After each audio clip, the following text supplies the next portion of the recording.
Hey guys, it's Ted Bogert. Welcome back to the TED Show. You know, I love our musical guest, and today we have the very talented Sarah McMurray is here with us on the show. I love the title of the show that she picked. If you weren't scared, who would you be? Such a great title, made me think. Welcome, Sarah. How are you today? I'm good. How are you? I am great. Thank you.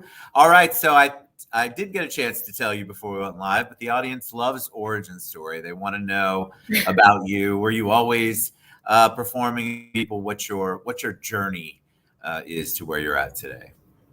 Um, well, I started to write when I was 12 because throughout my whole childhood my dad was like very musical and he would kind of like make up songs and sing songs around the house, and he played guitar, and he always said he would teach me, but he never got round to it. And then this guy came into our classroom when I was in my last year of primary school, so I was like 11, and he just came into our classroom and he was like, "I'm starting guitar lessons in the library if anyone wants them." And I was like, "Yeah."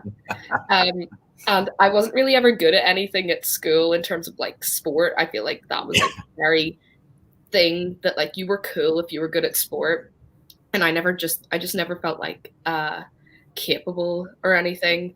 But when I went to like my first guitar lesson with him, I specifically remember him being like, "I can't believe how easy you are to teach, like you're so natural at this." And I was like, "OMG, I found myself."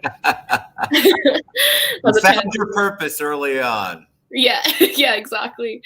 And then when I was 12, I heard Taylor Swift's song "We Are Never Ever Getting Back Together" on the radio, and I was like, "This is the best song ever! Like, I need this." So I went and listened to her entire Red album one day because I faked being off sick for school. So I was just in bed all day by myself, and I was like, "Oh, that was a really good song. Maybe she's got more songs." So I listened to that album, and I just fell in love with it, and I fell in love with her, and I'm still obsessed with her till this day. And I was like, oh, she was able to write about her life and like make it like her story into like a musical basically. And I was like, Yes. I want to do the same thing. So I just started writing songs. You started writing. So, what inspires you? I love to ask artists this. As a writer, is it your own experiences? Do you get moved by movies or shows or other people? Where do you pull from when you're writing a song? Um, so like I usually most of the time I write about my own like feelings. And I kind of see my songs as like my diary, as in like, I'll go through something or I'll be feeling something, and I kind of just think in my head like if this person was right in front of me and I could say anything to them with absolutely no consequences afterwards, like what would I say? Like how no, That's like cool. without any shame or anything like that. And then I'm like, how can I also make it sound like I'm the main character? Um like, make it sound like I'm in a musical or in a movie or something. Um, so I do that, but like sometimes when I have writer's block and stuff, I find it really helps me to listen to new music and like really get into the lyrics and the melodies and stuff, and just um because I find when you listen to the same songs over and over and over again, like the same songs on your playlist every single day, that you can just become so like desensitized to them.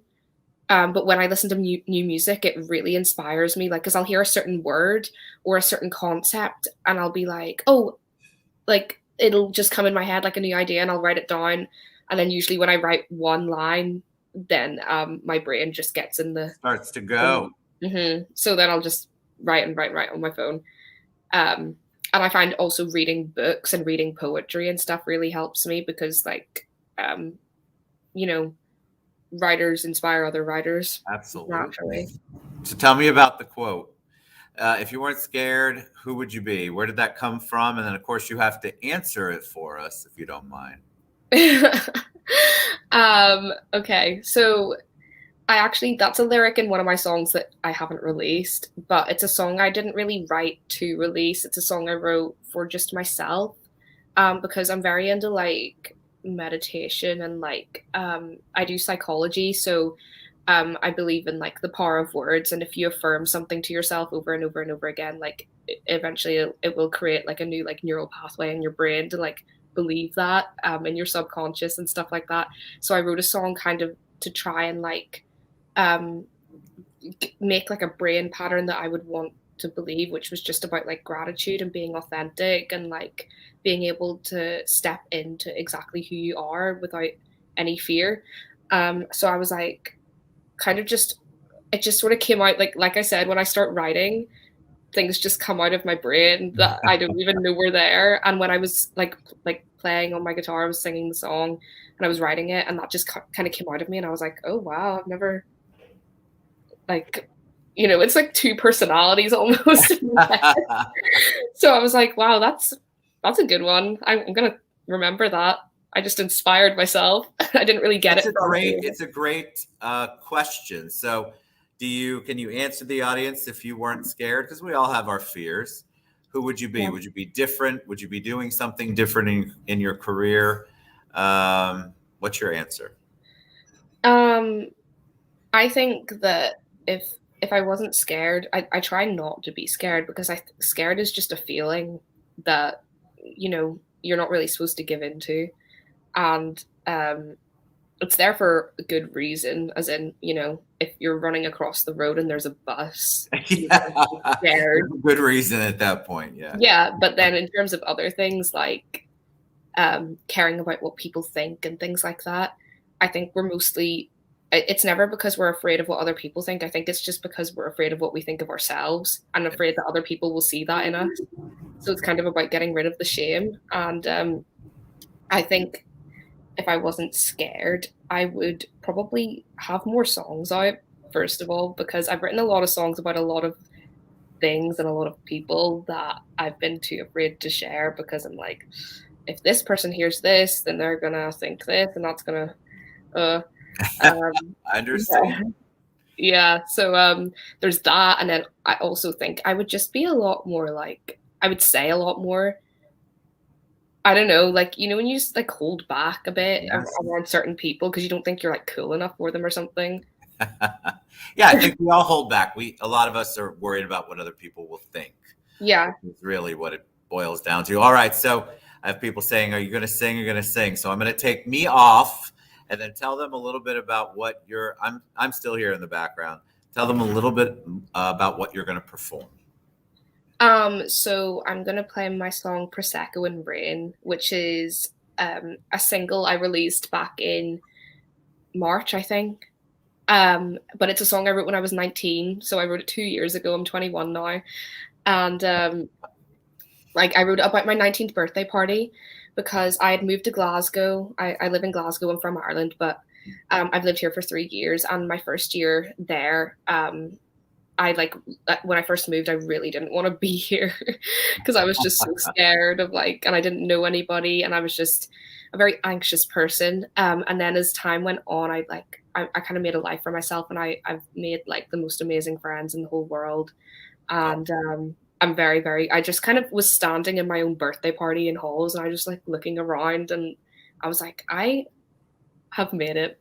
I'm so grateful right now for everyone in my life and everything I have, and that's so cool.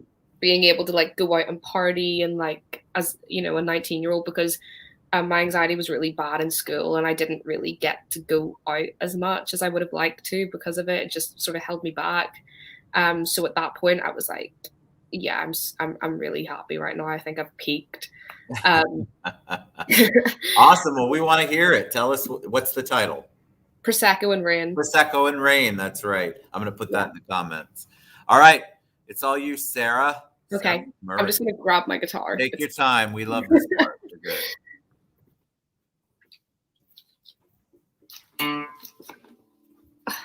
Okay.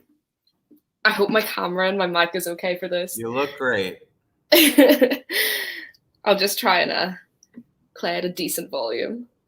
Love it.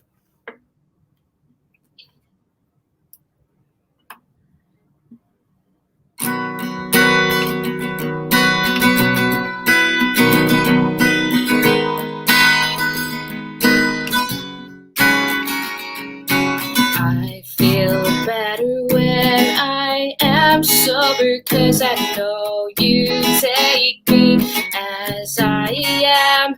We'll talk about Jesus and the boys that leave us. We got all our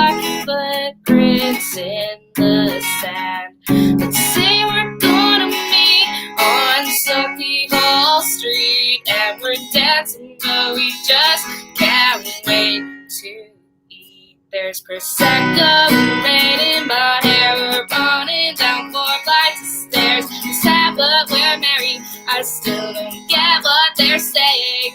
My ex in the kitchen, it's just my body's missing. He can't even look at me, but I just keep dancing with the ones who really care. With Prosecco and rain in my hair.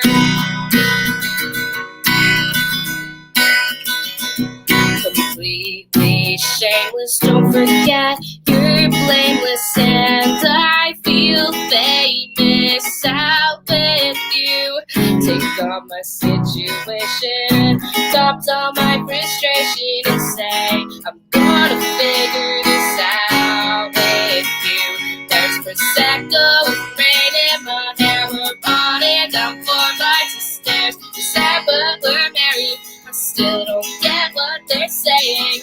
My ex in the kitchen, it's just my body's missing. He can't even look at me, but I just keep dancing with the ones who really care. With Prosecco and rain in my hair.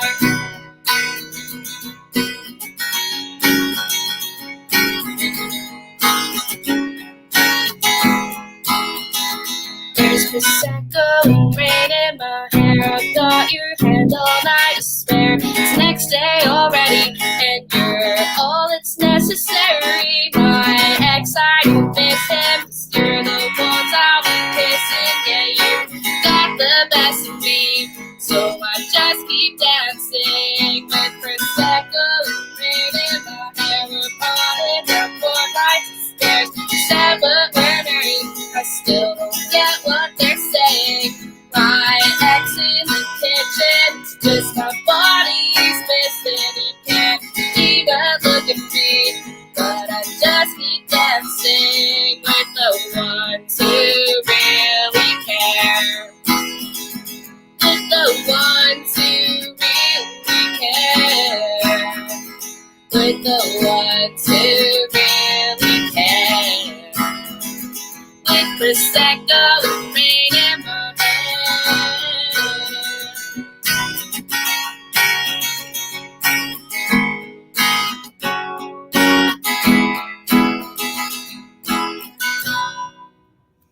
That was so good.